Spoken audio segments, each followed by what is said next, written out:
चलिए आगे आप देखिए, छत्तीसगढ़ राज्यसभा चुनाव के लिए बीजेपी प्रत्याशी लक्ष्मी वर्मा ने नामांकन दाखिल कर दिया है।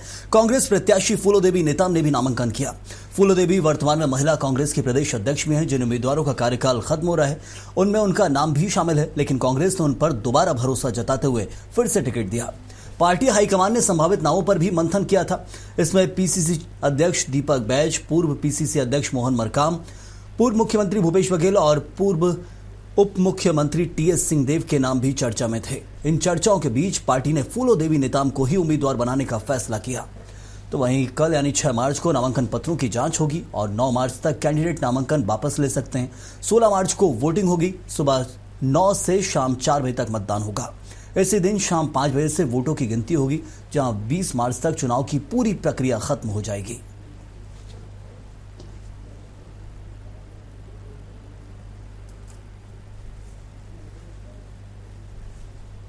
तो 16 मार्च को वोटिंग और मतगणना, और इस वक्त छत्तीसगढ़ के अंदर एक बीजेपी और एक कांग्रेस की जो सीट खाली हो रही थी उसमें बीजेपी प्रत्याशी लक्ष्मी वर्मा ने नामांकन भरा। तो कांग्रेस की तरफ से फूलोदेवी नेताम, जो पहले से ही राज्यसभा सांसद रही हैं, सन 2020 से 2026 उनका कार्यकाल रहा है और फिर से उन्हीं पर विश्वास जताया है। कांग्रेस पार्टी ने फूलोदेवी नेताम के ऊपर नाम कई कांग्रेस से भी चर्चा में थे। और चले दिलीप साहू हमारे सहयोगी इस वक्त हमारे साथ जुड़े हुए हैं। दिलीप, कांग्रेस और बीजेपी की एक एक सीट जो खाली हुई छत्तीसगढ़ से वो अब भर दी जा रही है।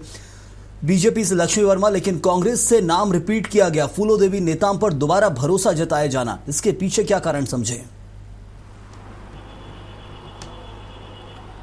जी बिल्कुल, इस बार खास बात ये रही कि दोनों पार्टियों ने नारी शक्ति पर जोर दिया है और एक संदेश देने का प्रयास किया है कि नारी शक्ति को उनकी पार्टी विशेष महत्व दे रही है। इस तरह की बातें देखने को मिल रही है। एक तरफ जहां बीजेपी ने लक्ष्मी वर्मा, जो जिला पंचायत सदस्य अध्यक्ष रही है, वर्तमान में महिला आयोग की अध्यक्ष है और भाजपा के संगठन में भी विभिन्न पदों पर लगातार रही है, प्रदेश भाजपा की उपाध्यक्ष भी रही है, वर्तमान में प्रवक्ता भी है।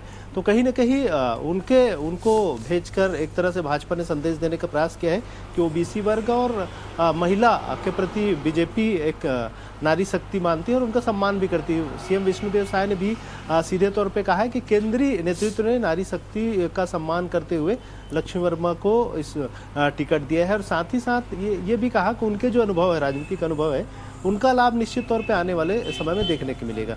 वहीं दूसरी ओर कांग्रेस की बात करें तो कांग्रेस ने, क्योंकि कांग्रेस में भी देखा जा रहा था, तमाम बड़े नेताओं का नाम आ रहा था, जिसमें मुख्य रूप से प्रदेश कांग्रेस अध्यक्ष दीपक बैज के अलावा पूर्व प्रदेश अध्यक्ष मोहन मरकाम, फिर भूपेश बघेल, टीएस सिंहदेव जो डिप्टी सीएम रह चुके, इनके नाम के लेकर चर्चा थे। लेकिन फाइनली फूलोदेवी नेताम को ही कांग्रेस ने दोबारा भेजने का निर्णय लिया।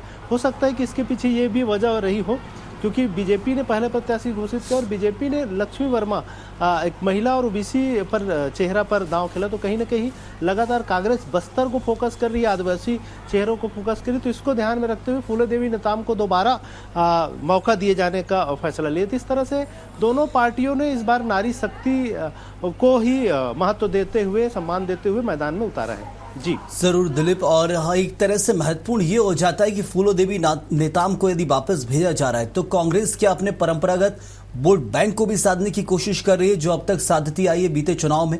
क्योंकि हमने देखा है कि एक तो निवासी चेहरा और दूसरी तरफ ये हो जाता है कि जिस क्षेत्र से वो ताल्लुक रखती है उस क्षेत्र को साधने की कोई कोशिश। जी बिल्कुल, क्योंकि फूलोदेवी नेताम बस्तर से आती है, वे कोंडागांव जिले की फरस गांव में मूल रूप से निवासी है और लगातार सक्रिय है और महिला कांग्रेस की प्रदेश अध्यक्ष भी है। अभी भी वे प्रदेश अध्यक्ष के रूप में काम कर रही है और राज्यसभा में भी थी। तो लगातार अलग अलग मुद्दों पर लगातार मुखर नजर आती थी। कहीं न कहीं उस चेहरे को कांग्रेस चाह रही है कि दोबारा मैदान में उतार कर, दोबारा उन्हें राज्यसभा में भेजकर उन्हें फिर से यह अवसर देकर कहीं न कहीं बस्तर और छत्तीसगढ़ की जो महिलाएं हैं उन्हें एक संदेश देने का प्रयास किया। और लगातार कांग्रेस जिस तरह से बस्तर को फोकस कर रही है और बस्तर में नक्सलवाद खत्म करने के कगार पर है। तो ऐसे में लगातार कांग्रेस यह भी संदेश देती रही है कि कहीं न कहीं बस्तर में जो आदिवासी है, वहाँ के गांव गरीब जनता है, जल जंगल जमीन की जो बातें करते हैं, उन्हें तवज्जो दिया जाए और उनके आवाज बने। तो निश्चित तौर पे आने वाले समय में जब नक्सलवाद का सफाया हो जाएगा तो बस्तर के लोगों की, आदिवासियों के विकास को लेकर एक बड़ा मुद्दा रहेगा। और जिस तरह से जरूर दिलीप, तो कई समीकरणों को एक साथ साधने की कोशिश दोनों पार्टियां ही करती नजर आ रही हैं इस वक्त छत्तीसगढ़ के अंदर। बहुत बहुत शुक्रिया आपका इस जानकारी के लिए। तो बीजेपी और कांग्रेस से जो उम्मीदवार बनाए गए हैं, उन्होंने अपना नामांकन दाखिल कर दिया है राज्यसभा सीट के लिए।